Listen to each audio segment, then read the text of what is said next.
दुनिया का सबसे ताकतवर देश अमेरिका में राष्ट्रपति बनने के लिए डोनाल्ड ट्रंप और कमला हैरिस में कड़ा मुकाबला था, जिसमें डोनाल्ड ट्रंप ने जीत हासिल कर ली है।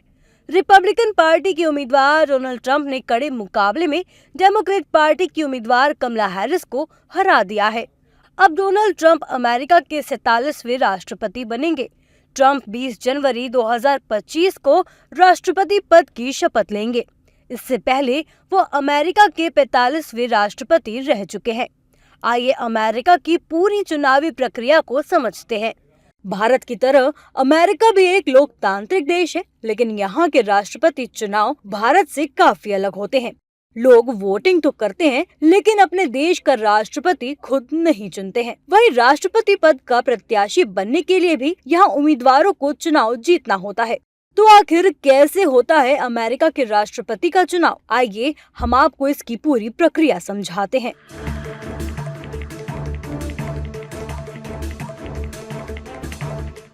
अमेरिका के राष्ट्रपति पद के लिए चुनाव हर 4 साल में होता है। नवंबर के पहले मंगलवार को चुनाव होता है, यानी इस बार अमेरिका में राष्ट्रपति चुनाव 5 नवंबर 2024 को होगा। चुनाव की प्रक्रिया 1 साल पहले ही शुरू हो जाती है। अमेरिका में 2 मुख्य राजनीतिक दल डेमोक्रेट्स और रिपब्लिकन हैं, जिसके उम्मीदवार ही चुनाव अभियान की शुरुआत करते हैं।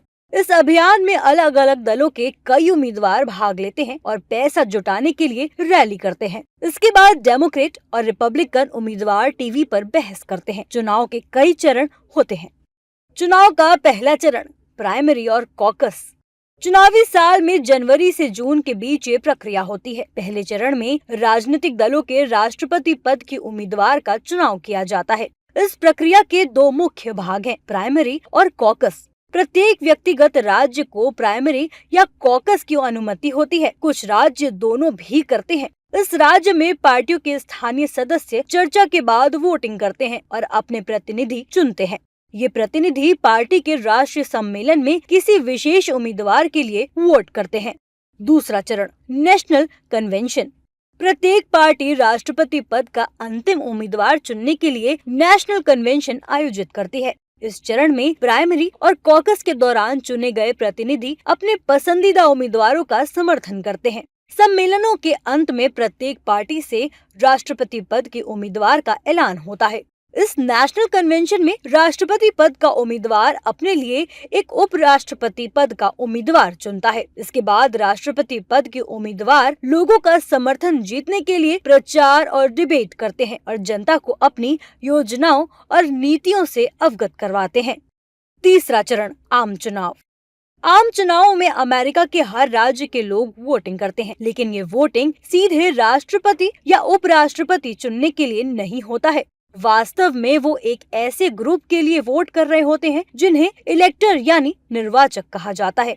राष्ट्रपति पद के लिए चुनाव लड़ रहे दोनों उम्मीदवार के पास इलेक्टर का अपना ग्रुप होता है, जिसे स्लेट के रूप में माना जाता है। जब लोग राष्ट्रपति पद के उम्मीदवार के लिए वोट करते हैं, तो वो वास्तव में अपने उम्मीदवार के पसंदीदा इलेक्टर को चुन रहे होते हैं। प्रत्येक राज्य को जनसंख्या के आकार के आधार पर निर्वाचकों की संख्या दी जाती है। प्रत्येक राज्य की नीति के अनुसार कुल 538 निर्वाचक यानी इलेक्टर चुने जाते हैं।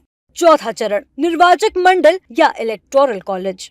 इलेक्टोरल कॉलेज वो प्रक्रिया है जिसमें प्रत्येक राज्य के निर्वाचक या प्रतिनिधि ये निर्धारित करते हैं कि राष्ट्रपति कौन होगा। आम चुनाव यानी तीसरे चरण में लोगों द्वारा चुने गए निर्वाचक दोनों डेमोक्रेट्स और रिपब्लिकन उम्मीदवार को वोटिंग करते हैं। जिस उम्मीदवार को 270 वोट मिलते हैं वो जीत जाता है।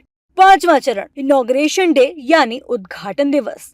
उद्घाटन दिवस 20 जनवरी को वॉशिंगटन डीसी में यूएस कैपिटल भवन में होता है। सबसे पहले उपराष्ट्रपति शपथ लेते हैं, उसके बाद राष्ट्रपति शपथ लेते हैं। पद की शपथ लेने के बाद दोनों आधिकारिक तौर पर अमेरिका के राष्ट्रपति और उपराष्ट्रपति बन जाते हैं।